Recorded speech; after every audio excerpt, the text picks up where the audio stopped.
Oh,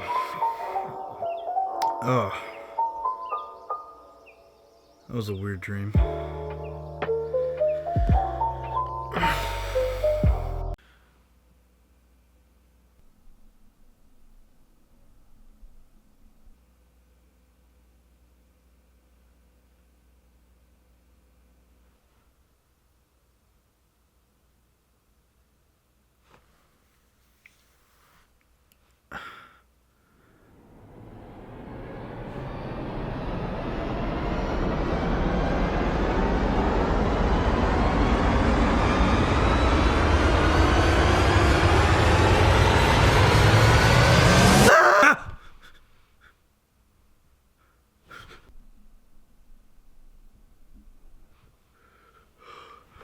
Oh, thank God. Sony vlogging cameras have always been very prominent in their lineup. I mean, you have the ZV-1, the ZV-1F, the ZV-1 Mark II, the ZVE-1, the ZV-E10, and now finally the ZV-E10 Mark II. And out of all of these cameras, which are all pretty cool to some extent, I find that the ZV-E10 Mark II might be the best YouTube camera that you can get at that price point, bar none. To actually figure out why, I do want to talk about the other cameras first. And if you want to skip that, you can just go right here to get right to the ZV-E10 Mark II discussion. Also, don't forget to subscribe to my channel. Most people don't, but if you do, I'd really appreciate it. Thank you. At the bottom of the lineup is the camera I have the most experience with, which is the ZV-1F. This camera, well, it's basically just a 1-inch sensor crammed into a small plastic body that shoots 4K at up to 30p with a significant crop. It uses a fixed prime lens. Maybe more important to you, it only really has electronic stabilization, which basically crops into the image to simulate having optical stabilization, and it also only has contrast detect autofocus. This is a big deal because a lot of people go to Sony for their best-in-class leading autofocus, and yet it's not really here, although I would say it's still competent. It does happen to be the cheapest in the range, and I do consider it to be a very good camera for what it's used for. Next up, you have the ZV-1, which is basically an improvement in every single way. It has proper phase detect autofocus, it has a fixed zoom lens from 24 to 70 millimeters equivalent, and it also has optical image stabilization.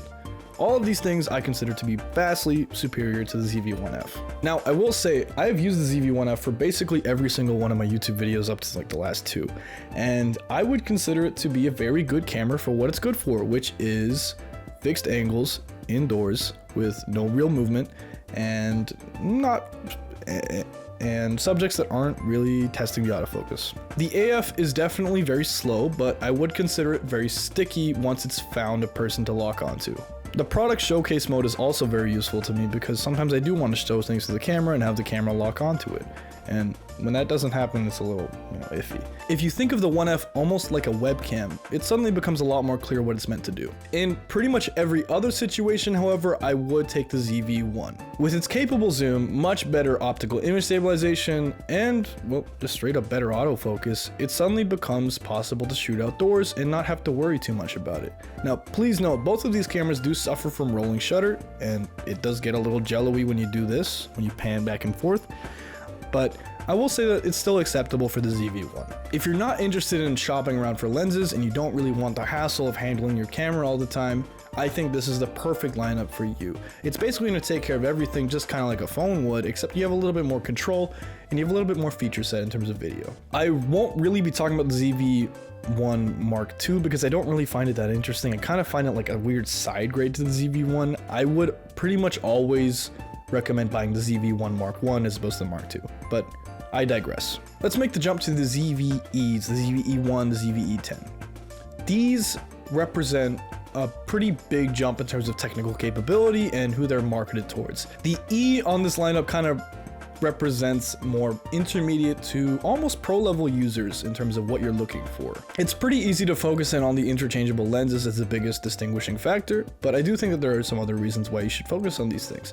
And for anyone who's looking to take control of their production, their camera, this might be the lineup for you if you don't want to break the bank. The original ZVE-10 was, in my opinion, what Sony really was trying to market towards the pro vlogger, at least at the time. If you take a look at the features, it seems really similar to the ZV-1, and for good reason. It basically is a leveled up version of that camera, but with a couple caveats. 24 megapixel sensor, cropped 4K 30, electronic image stabilization, face detect autofocus. I mean, it's very similar to the ZV-1, except for that larger sensor.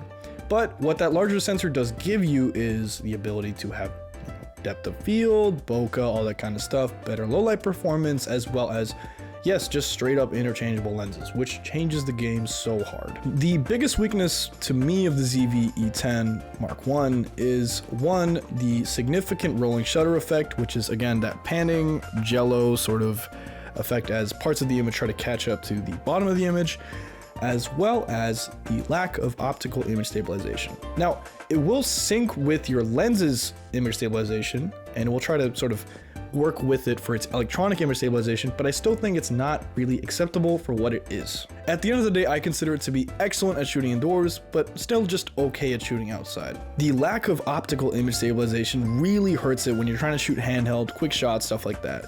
And relying just on the lens, it's just not enough sometimes. Also, the 4K 30 crop kind of gets a little tired at this point. I mean, look, a lot of other cameras in this price range of the original ZV-E10 can do that now. It's just, well, kind of outdated to have a 4K 30 crop like that, especially for a vlogging camera. At the end of the day, it never really took off because I think it was just lacking in a lot of features that people needed. And now finally we get to the ZV-E10 Mark II, which I consider to be a vast improvement.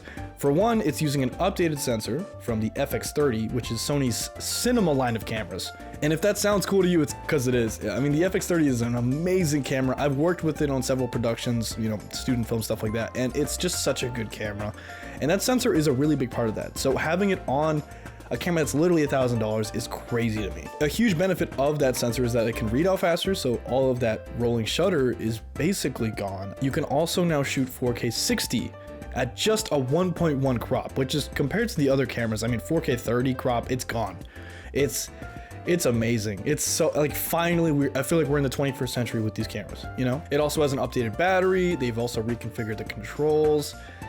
All of these things kind of just make it a better tactile experience. They've also updated the autofocus. They've updated the electronic image stabilization. Again, that's my one gripe with this thing is, like, can we just get away from this? Like, why is a vlogging camera not optically stabilized, like inside the camera? Why are we not getting sensor shift stabilization in cameras? This is why the ZV-E10 to me provides such a great value, because, you know, you're getting 10-bit color.